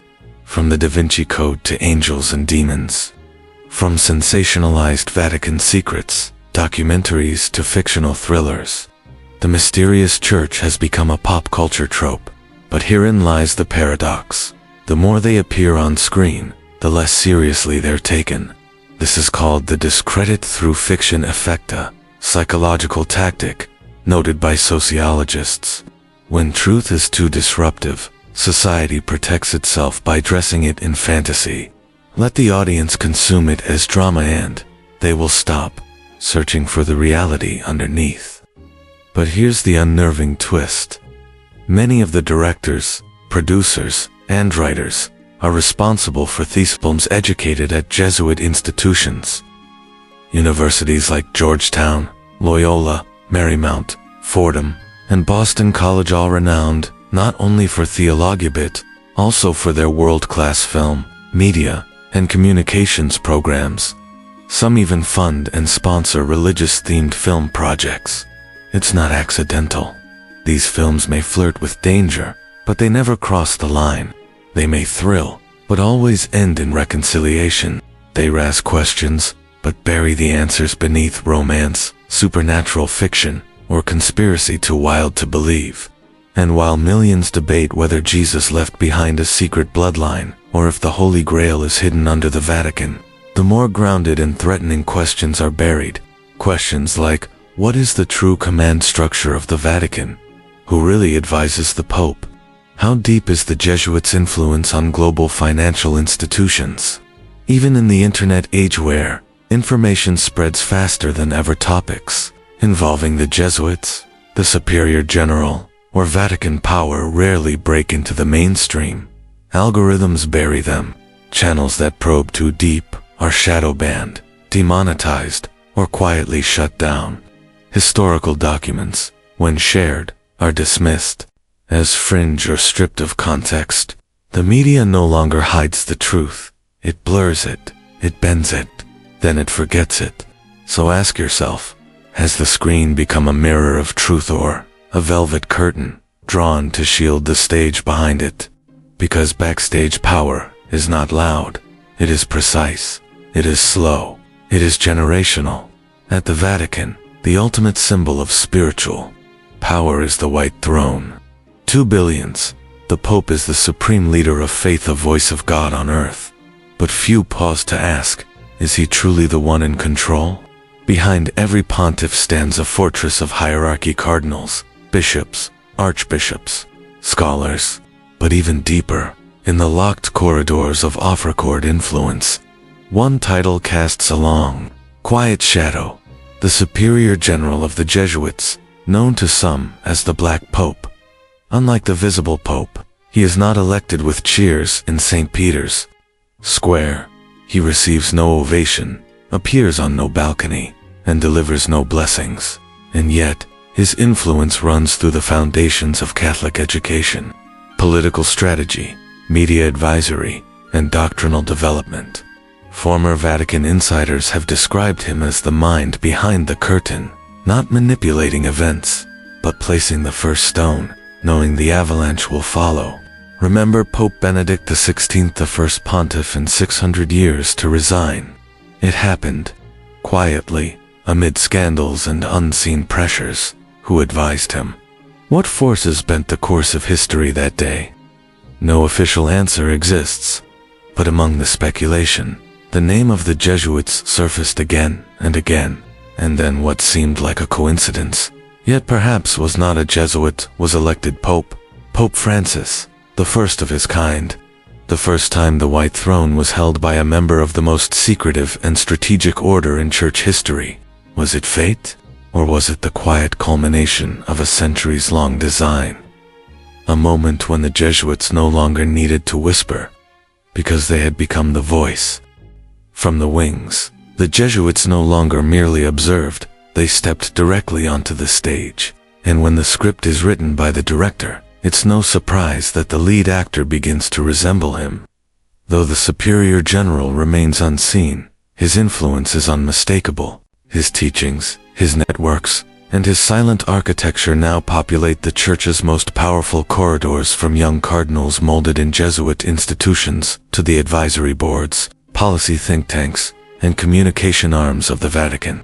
So when the Pope delivers a speech from the balcony, echoing across the globe in 50 languages. The world hears his voice, but who wrote the first draft? That answer may never be officially disclosed. Yet, the more one studies the Vatican's quiet machinery, its discipline, precision, and near-perfect secrecy, the more one suspects that the glow of the White Throne may originate from somewhere far more shadowed, deeper, and infinitely quieter. Because not all power shows its face. The most dangerous kind never needs to. In the halls of the Vatican, where faith, politics, and eternal strategy speak in ancient tongues, the one calling the shots is rarely the one in front of the camera. Take South America, land of searing beauty and deep pain, where the Andes scrape the heavens and the Amazon pulses like a second heart, and where ancient blood still runs beneath the feet of Christ, the Redeemer. A continent of revolutions, coups, foreign interventions, and ideological firestorms. Historians often point fingers at the CIA, Mossad, or Wall Street for fueling the Cold War chaos in countries like Argentina, Chile, Brazil, and Bolivia. But another player one rarely mentioned was always present, always listening, always building. The Society of Jesus. As early as the 1600s, Jesuits had carved a path deep into South America, founding redacciones, religious settlements, in the wilds of Paraguay, Peru, and Brazil. These weren't just places of worship. They were miniature experiments in social order where indigenous people were converted, regulated, and reshaped under the veil of salvation. And when colonial empires fell and independent republics rose, the Jesuits didn't vanish. They changed form, becoming educators, advisors, and sometimes even mediators in the midst of political crisis. But most crucially, they shaped minds, the minds of those who would later seize power in the 20th century. As Cold War tensions turned South America into a chessboard, Jesuit priests stood at every square. Some championed liberation theology, siding with peasants and revolutionaries. Others lectured in the elite academies, where future generals and ministers learned how to rule. The paradox. The Jesuits didn't choose a side, they chose a position. Strategic presence over ideological allegiance. In Chile, 1973, President Salvador Allende, the world's first democratically elected Marxist, was ousted in a violent military coup. Jesuits had advised Allende, but former Jesuit students were also in the war rooms orchestrating his downfall. In Argentina's dirty war, some Jesuits were tortured and killed for resisting dictatorship, while others maintained polite silence, even continuing to serve under regimes known for systemic abduction and torture. Confessions whispered in prison. Chapels were sometimes relayed not to absolve, but to investigate. This duality raised an uncomfortable truth. How could the same order survive both tyrannies and uprisings? Because they didn't fight. They taught. They didn't force it. They influenced. They didn't lead revolutions. They prepared the minds of those who would. And even in the bloodiest chapters of Latin American history, Jesuits remained writing, teaching, and quietly building. Because to them, power isn't in the bullet. It isn't even on the ballot. Power lies in the idea. And an idea, once planted in the right mind, in the right place, at the right time, will grow. Even under dictatorship, even under martial law, every dictator has an origin. Few are born with a crown, a gun, or a throne. Many began in poverty. Others rose from elite military academies. But disturbingly often, they passed through Jesuit halls. Which raises the unsettling question: how could a religious order founded on humility, self-discipline, and spiritual service become the intellectual forge for authoritarian minds? The answer lies in the Jesuit method, a rigorous education in logic, strategy, debate, and persuasion, and above all, mastery of influence. In Jesuit schools, students don't just read scripture. They are taught to see society as a system, one that can be analyzed, shaped, or even controlled. Take Fidel Castro, for instance. the revolutionary leader of Cuba, studied at Colegio de Belen, a prestigious Jesuit academy. There, he learned rhetoric, discipline, and strategic communication, the building blocks of a movement. One Jesuit priest later said, he didn't just want to learn. He wanted to change the world, and he wasn't alone. Rafael Trujillo of the Dominican Republic, Alfredo Stroessner of Paraguay, Francois Duvalier of Haiti. Each attended institutions guided by the Society of Jesus. Many maintained private communication with their Jesuit mentors, even after taking power.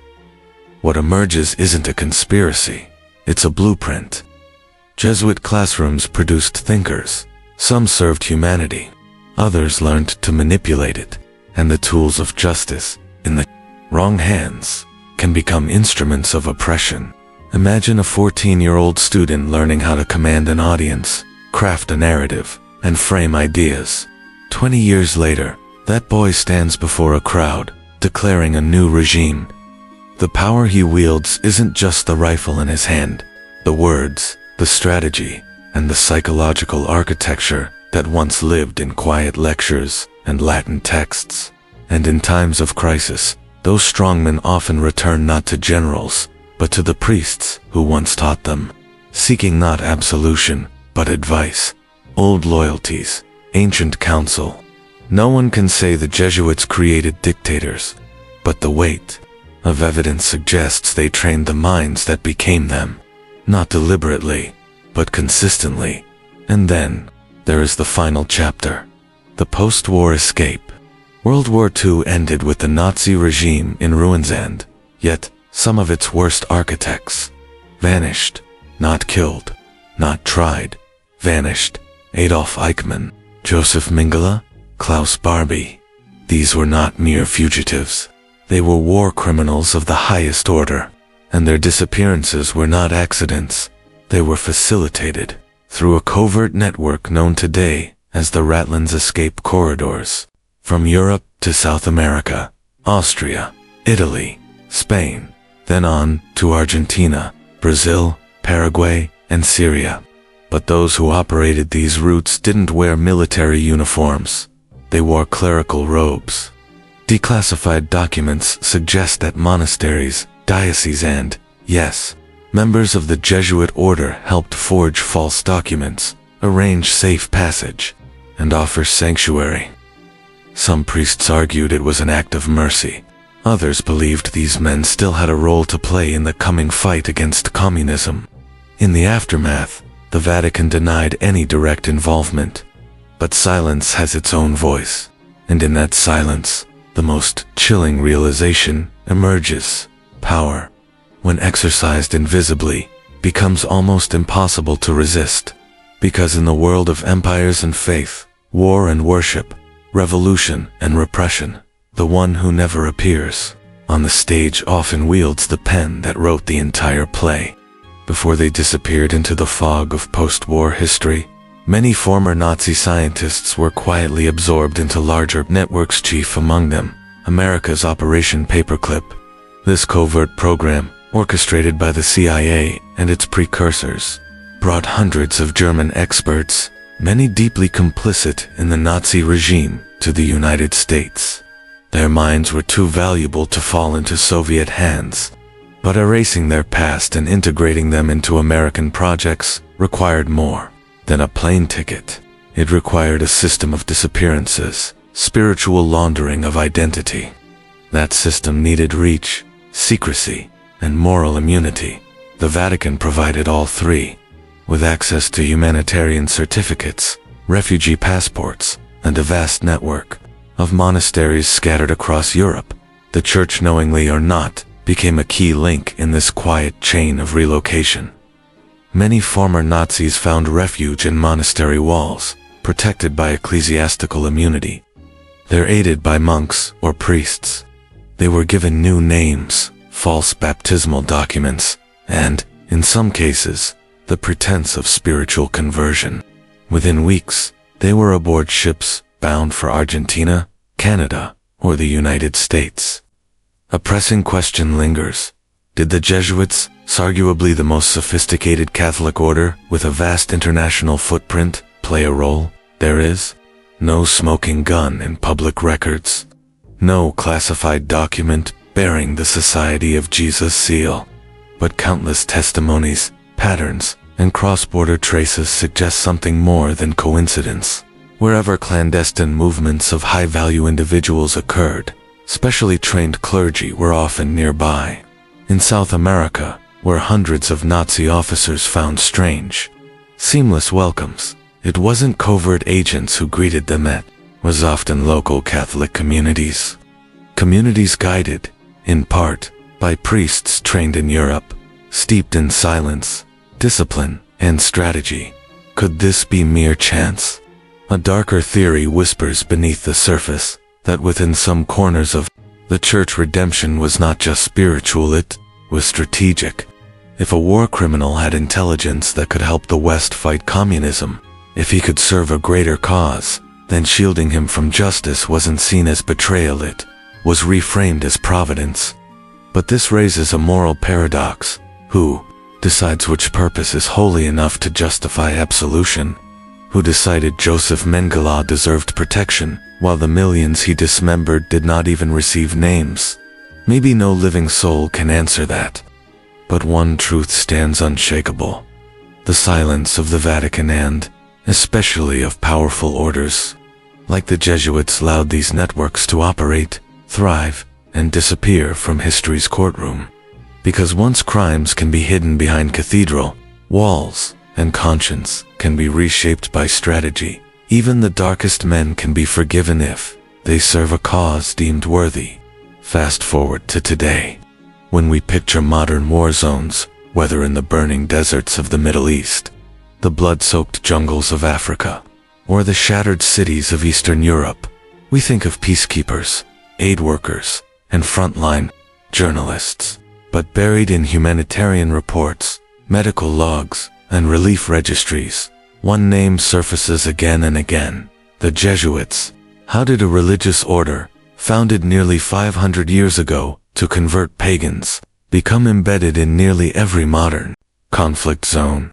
Jesuit groups like the Jesuit Refugee Service (JRs) operate schools in refugee camps, distribute emergency medicine, and teach war-traumatized children the foundations of hope. Their image is noble, undeniably human and true, but it's not the full story. Beneath the surface lies a disciplined, highly trained network capable of long-term cultural embedding, linguistic fluency, and psychological adaptability. These men don't carry weapons, they carry trust. They gather insight, often without meaning to, that rivals intelligence agencies. In war zones, where media is censored, embassies shut down, and governments collapse, Jesuit priests remain. They speak with orphans, comfort widows, and listen to broken soldiers. And in doing so, they become walking repositories of knowledge that often finds its way to governments, diplomatic channels, and the Vatican itself. Intelligence services refer to them, half-jokingly, as the soft eyes and ears of the West. Take Syria. While international NGOs fled cities like Aleppo and Homs, some Jesuit missions stayed offering medical aid, yes, but also documenting, observing, and transmitting. Their reports didn't stay buried in church files. They shaped policy debates in European capitals. Or consider the Congo, home to one of the deadliest conflicts since World War II.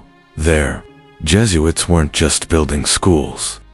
They were mediating between warring factions, teaching ideological frameworks to young minds, and introducing curricula that, quietly, aligned with a Jesuit worldview. What we're witnessing is not just faith-based audience, long-game nation-shaping. In a world growing weary of military intervention, soft power is now king, and the Jesuits, robed in black, fluent in local dialects, and trained in pedagogy and political science, are its quiet monarchs. They don't plant flags, they plant ideas. This leads us to an unsettling question. Are they healers of the spirit or architects of ideological realignment? The answer may lie in their original strategy. Forged in the 16th century, infiltrate through education, dominate through ideology, and transform without force. And now, at the heart of this global network, stands a man few people outside church.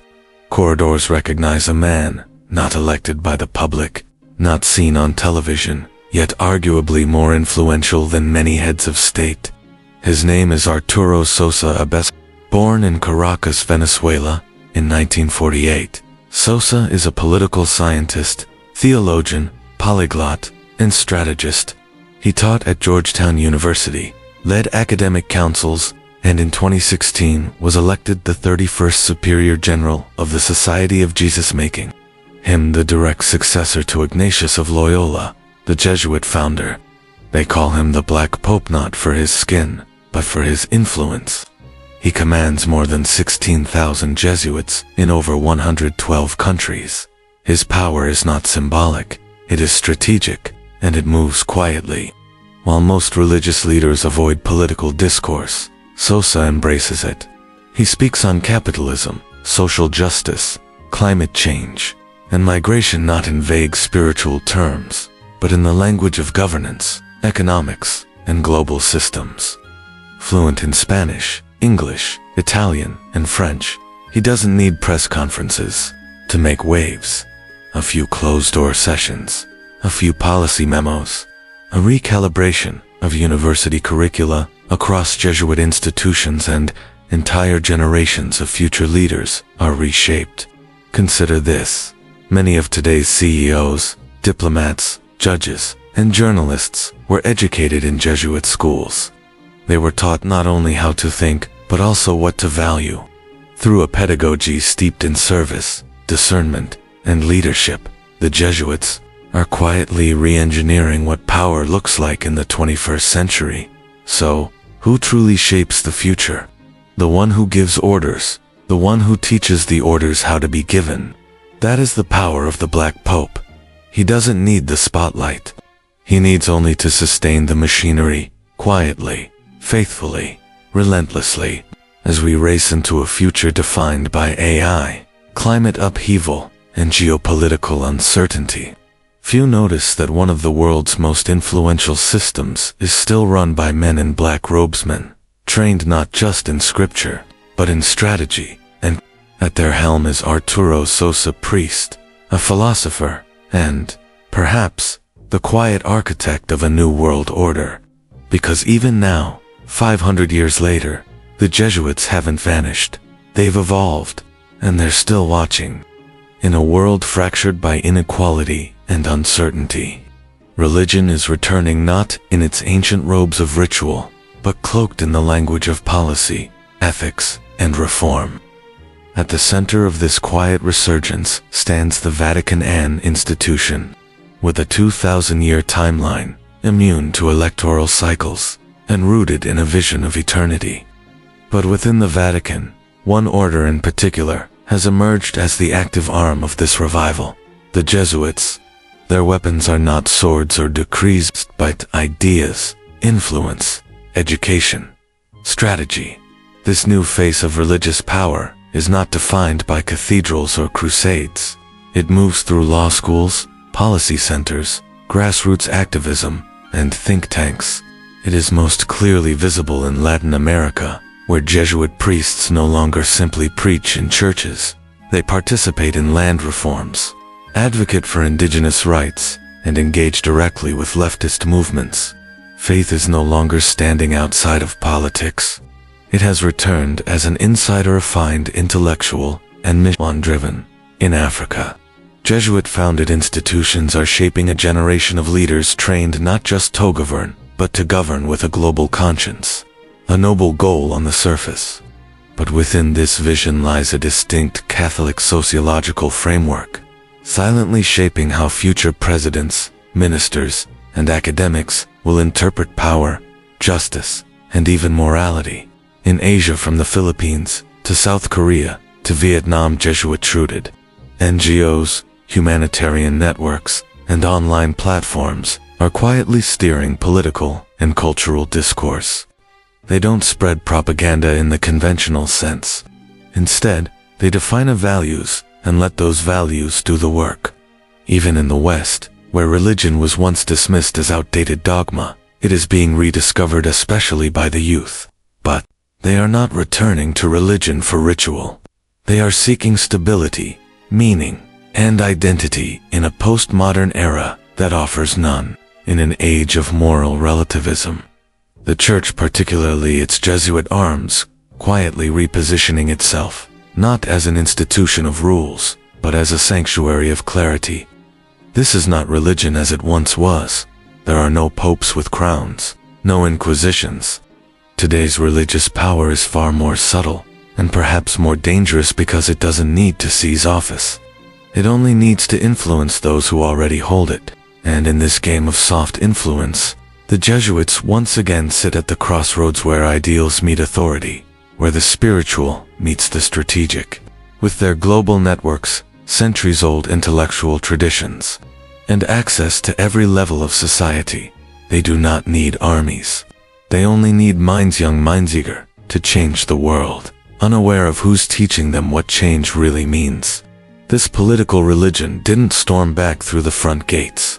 It slipped in quietly through classrooms, social campaigns, climate policy, human rights discourse, global economic forums, and neutral humanitarian foundations.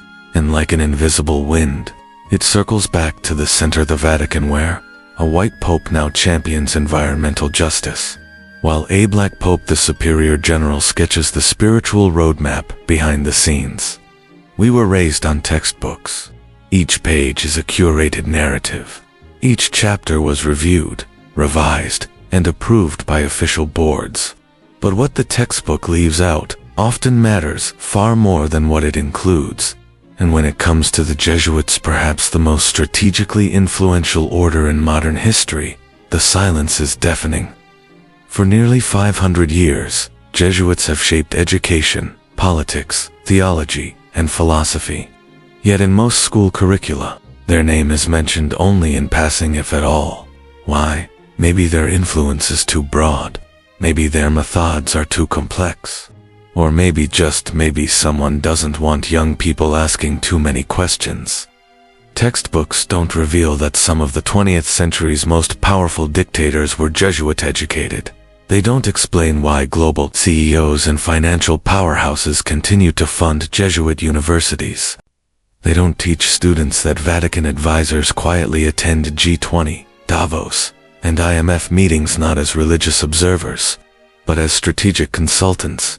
No history class explores how the Jesuits served as cultural intermediaries during the colonial era, bridging European courts and native civilizations, not just through missionary work, but through maps, diplomacy, linguistics, and intelligence. They didn't just preach, they analyzed, they archived, they remembered. No textbook mentions that many of the so-called Vatican conspiracies involving money laundering, post-war smuggling routes, or media manipulation often include figures with Jesuit ties, not in robes, but in boardrooms and policy circles. We study world wars, but rarely hear about Jesuit involvement in resistance networks, in post-war reconstruction, or in escape corridors now euphemistically labeled as Operation Paperclip or Ratlins. We're told that modern science triumphed over medieval religion. Yet we're not taught that many of the West's foundational thinkers, Descartes, Teilhard, Desjardins, Roger Boscovich, were all trained in Jesuit metaphysics, blending rational inquiry with deep spiritual frameworks. Which means that the modern mind isn't as secular as it seems. It was quietly shaped by a tradition most students are never taught to recognize. Because if they were, they might begin Tosk, who writes our textbooks? Who decides what is allowed to be official knowledge? Who approves which truths are emphasized and which are quietly erased? And those are the very questions systems do not want students to ask. We're told to remember Galileo as a martyr of science against church tyranny, but few are told that Jesuit astronomers initially supported his research, that the Vatican's observatory was staffed not by ignorant zealots, but by some of Europe's most advanced scientists. The so-called battle between science and religion was never as simple as we were taught. As one preserved Jesuit manuscript warns, knowledge without direction is a double-edged sword, but knowledge, properly guided, becomes the most powerful tool for shaping the world. So what is the lesson? It's this: what's not printed in the textbook is often what matters most. From the Middle Ages to the modern era, religion has always warned to faces: one sacred, turn toward God; one strategic, turn toward the world. And today, that second face is re-emerging, not with divine proclamations, but with data, with diplomacy, with curricula, councils, and codes of conduct. The Jesuits were never just priests. They were engineers of belief, architects of value systems, quiet forces behind the loud decisions. And in an age where chaos demands direction, the question is no longer whether religion will return to politics. The question is, has it ever truly left? Power, when cloaked in faith, becomes something altogether different. And when an institution not only claims spiritual authority, but also commands influence over information, wealth, people, and global strategy, then one must ask, where is the line between belief and control? And more urgently, who's watching that line? The Society of Jesus, more commonly known as the Jesuits, has been expelled from over 80 countries across history. Yet not only have they survived, they've grown, embedded themselves deeper into the DNA of global institutions. They preach humility but operate with the precision of a geopolitical force. They pray daily, yet preside over some of the world's most elite universities, hundreds of research centers, and a vast unofficial intelligence network stretching across continents. We're taught to view religion as a refuge for the soul, but when religion also shapes data, forms leaders, influences public policy, and engineers belief systems, then it no longer simply saves souls. It sculpts history, and that's where the lines begin to blur. When a single Jesuit superior general can quietly influence educational institutions from Georgetown in THUS to Sophia University in Japan to Camillas in Spain, places that mold future presidents, prime ministers, diplomats, and CEOs, one must ask, is this mission work, or is it long-term strategy? When Jesuit priests sit on advisory boards at the United Nations, shaping dialogue on humanitarian aid, climate action, global education, and ethics, are they serving God, or are they becoming the moral architects of the modern world? When the Jesuits do not hold public office, yet continue to advise the Vatican, influence world governments, and quietly consult with transnational corporation, then we must ask, what form of power are we really looking at? Few know this, but the traditional Jesuit oath includes a vow of absolute obedience to the Pope even in morally ambiguous matters. And yet, paradoxically, no order in church history has clashed more often, or more profoundly, with the Vatican itself. They were dissolved in 1773, under immense political pressure. Their name was erased, their missions were dismantled, but they returned in 1814, stronger, more focused, and even more embedded in global affairs. And each time they were forced underground, they didn't vanish. They adapted. So the deeper question arises, can faith remain sacred when it is also the vessel of strategic influence? Can power remain just when it moves through invisible, unchecked networks? The Jesuits are not villains, but they are not saints in the traditional sense either. They are something else, entirely a global order of elite minds, forged through belief, trained through discipline, and executed with the calm precision of a quiet empire. And in an age where power is no longer held in just palaces and parliaments, but also in code, in culture, in education, and in ideology, the Jesuits sit at the intersection of them all. The question is, no longer do they have power, it's who controls that power. Or perhaps more chillingly, can anyone? Because when an organization carries both the cross and the compass, both the symbol of faith and the tools of global navigation, the line between salvation and control doesn't vanish. It becomes a labyrinth, and within that labyrinth, millions walk forward unaware of who's leading them. Every empire has a king. Every religion has a high priest. Every system has its architect. But in the modern age, when religion, finance, technology, and ideology begin to merge, the real question may be the one no one dares to speak aloud. Who truly rules? We see presidents, CEOs, and religious leaders on our screens. But are they truly in control? Or are they simply the visible layer, the well-dressed faces of something deeper, older, and far more silent? Deep inside the Vatican, there are corridors never opened to the public. In the upper towers of academia, there are theories never shared outside the circle. And in the digital heart of modern civilization, where data, faith, and perception are quietly shaped, a persistent question whispers louder each day. Do we really know who decides? When we trace the Jesuit journey from oaths sworn in blood to centuries of exile to resurrection and quiet global reach, one truth stands undeniable. They never disappeared. They simply changed shape. They stood at the heart of events, yet left no signature, no fingerprints, no nameplates. They've been called gods, soldiers, but perhaps they are the quiet architects of a world we never agreed to but live in every day.